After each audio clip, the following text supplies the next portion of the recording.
Well, I think I'm thinking that this will be the last in the series, the big 1-7.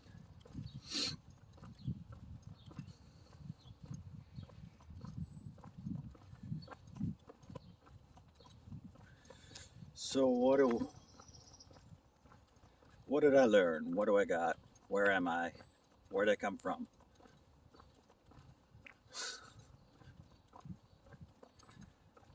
Oh, that freaking flap. God, I always forget that. The flappy flap that flaps.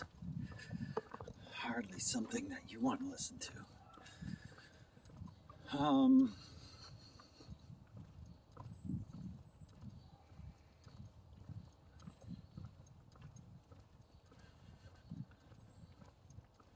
Geez, summarizing. I guess that's another talent that I lack among the so many other talents that I lack. What talents do I have? Well, from the beginning, I was I've been called, given a vocation. My struggle here while people busy themselves with all sorts of incredible feats and wonders and skill sets and inheritances. The only thing that was ever put in me was find a companion, find God. And God was really I was driven to that because I couldn't find a companion. I guess it was that one was never something that I went for until I didn't even know I was looking for that until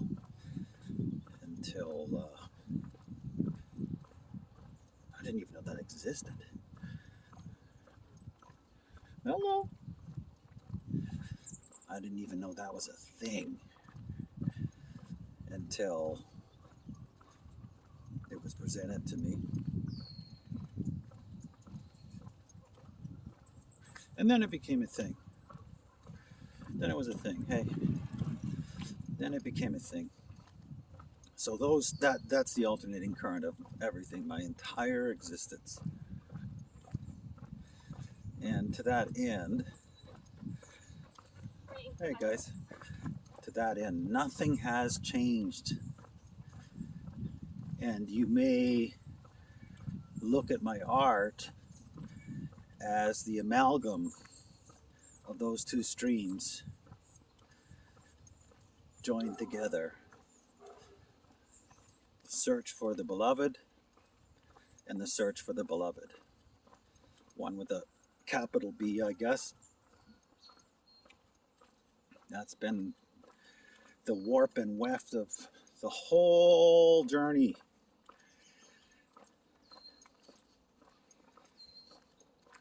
And here I am,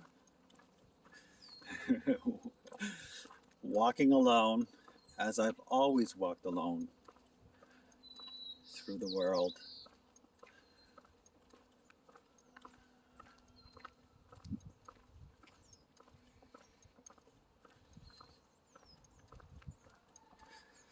I can't say any longer that I'm searching for my beloved. It's just that my beloved isn't with me, absent.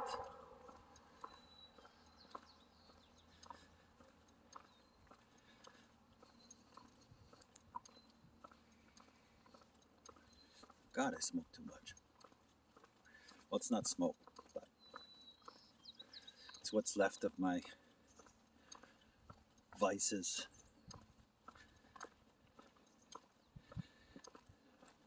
So,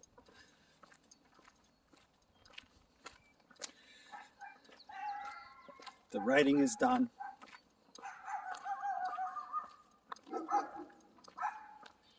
The search is over. The dogs are barking.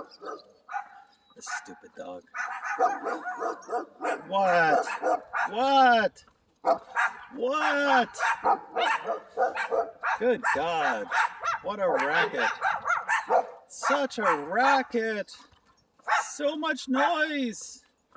So much noise. Noise.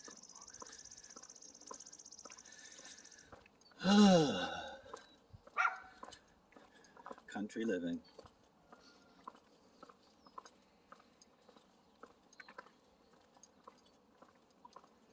Now, where was I? Yes, the journey is done. Completed. I met the muse that unlocked my truth. I met the God, my God, that unlocked my truth.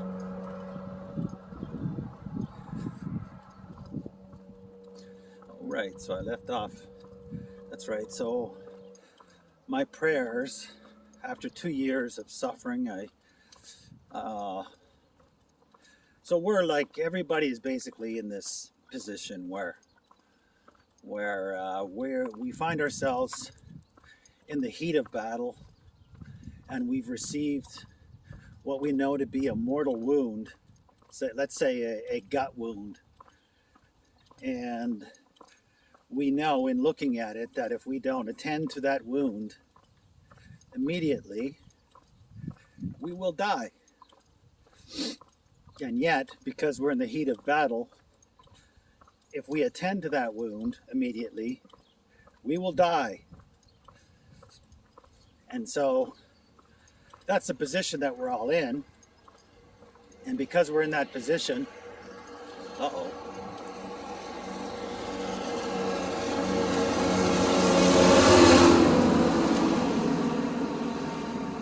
And because we're in that position, because we find ourselves in that position,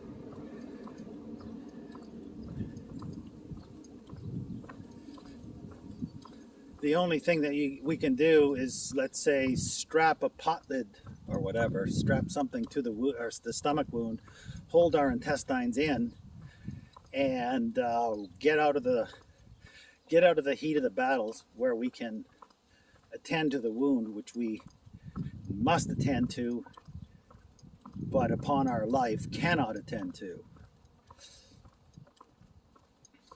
And so that's the position that we find ourselves in, and from that position, then we have to act accordingly. And from that position, sometimes one must sin to avoid damnation. Now here, okay, so like for example, after 2 years of walking and writing and grieving Jenny to the point of insanity,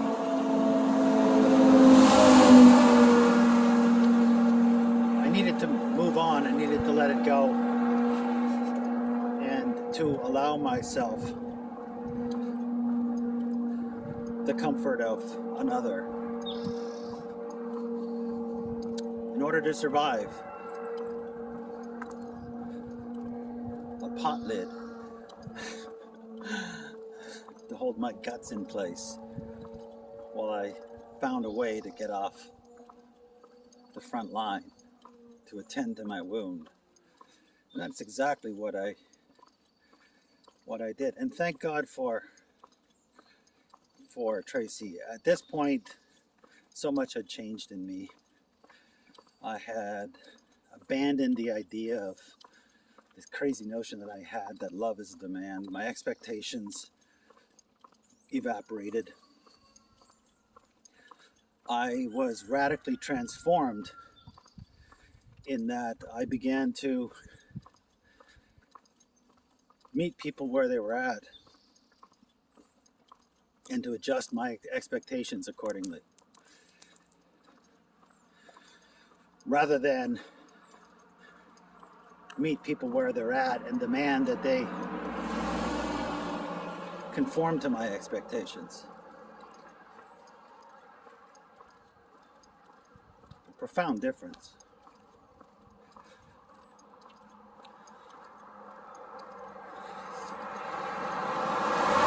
The difference between night and day, really.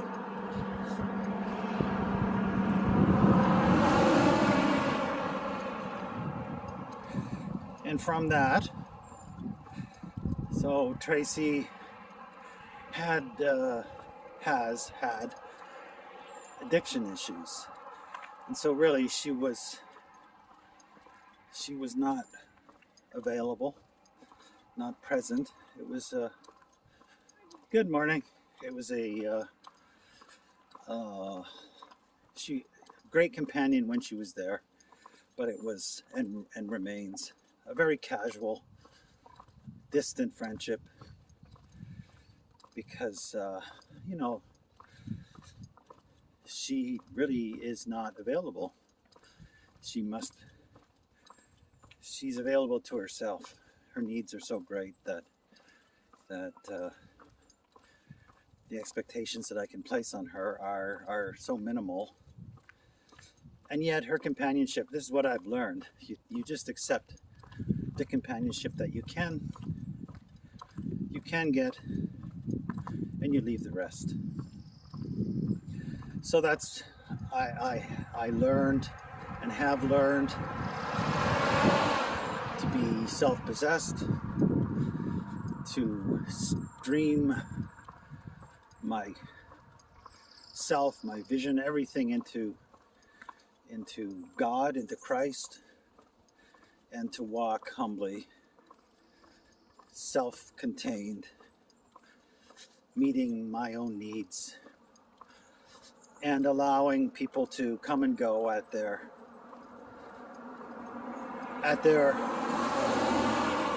own leisure.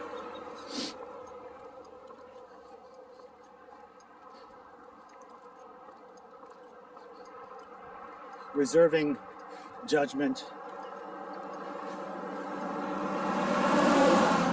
not focusing on my rights, but rather on my privileges and my responsibilities. And that has transformed my relationships with people.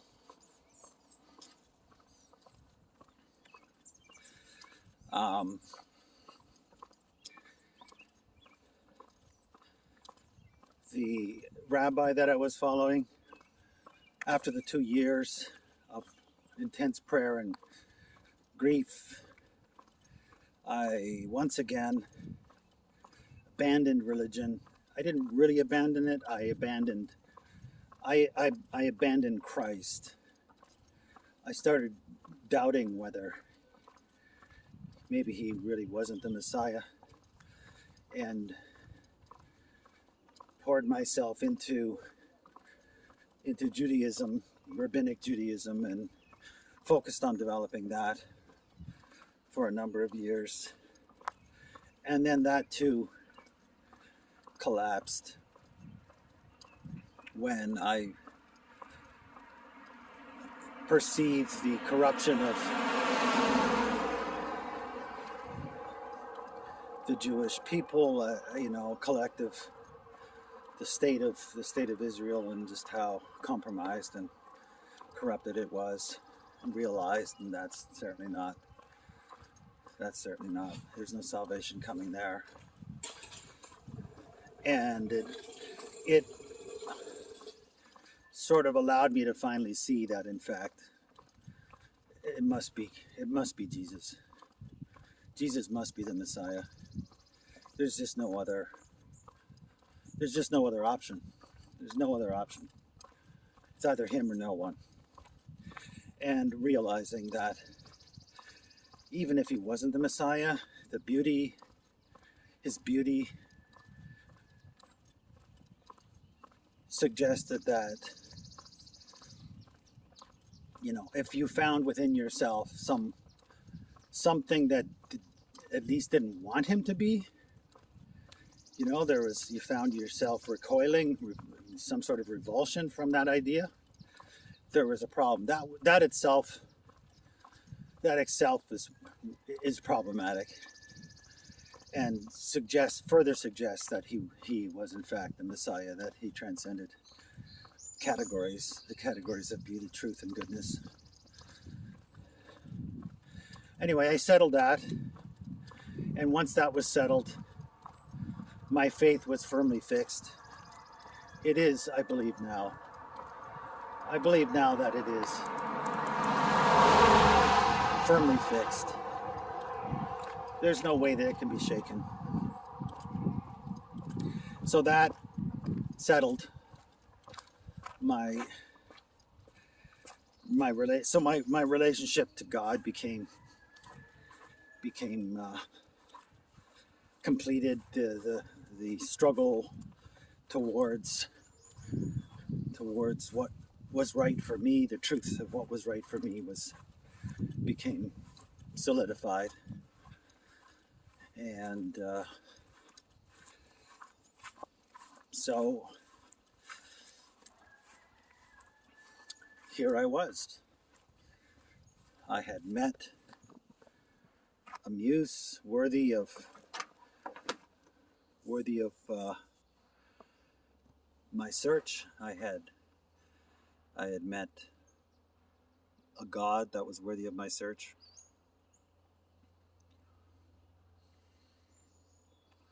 What remained was to walk out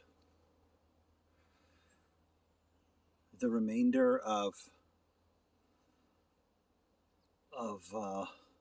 my life with these things now intact.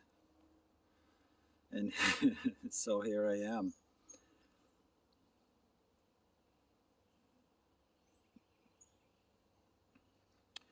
The art is there, it's done. I imagine I can add to it, but it's essentially done. I'm lazy, of course. I mean, now that the journey is over and there's clarity and success and what it was that I set out to achieve, I find myself to be indifferent to it. It's there. It needs to be edited, and I don't want to edit it because I'm lazy. I liked the journey. I liked the ever fresh new insights and revelations. The destination is much less interesting than I would have imagined. So in that sense, I suppose if Jenny would have stayed, maybe it would have been less less interesting.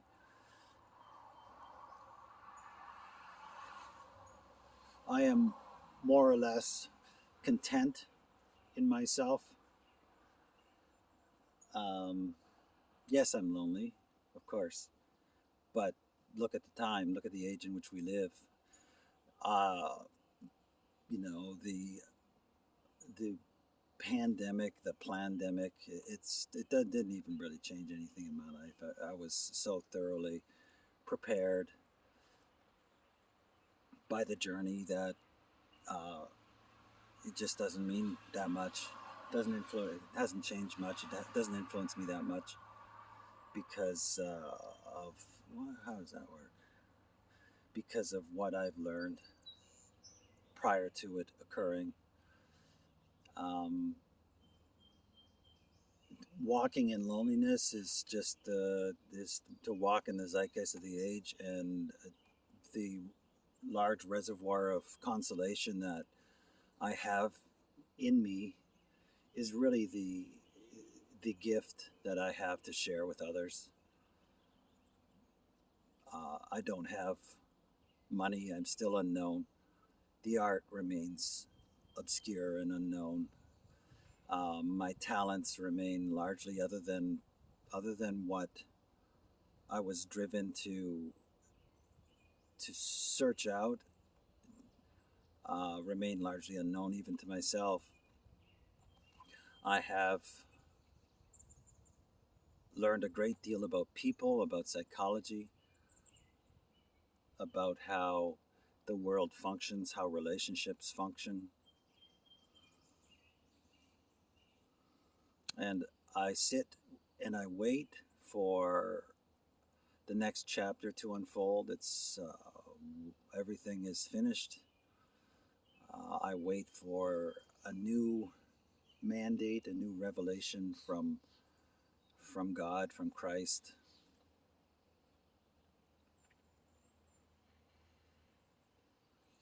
I don't see what comes next any longer.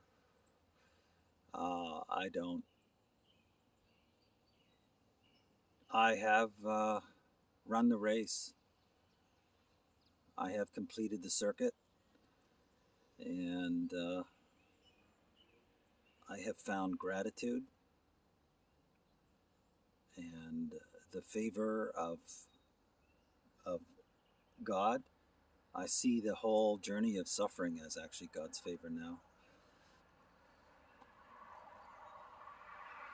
I have added to the Western canon, even though it isn't accepted yet.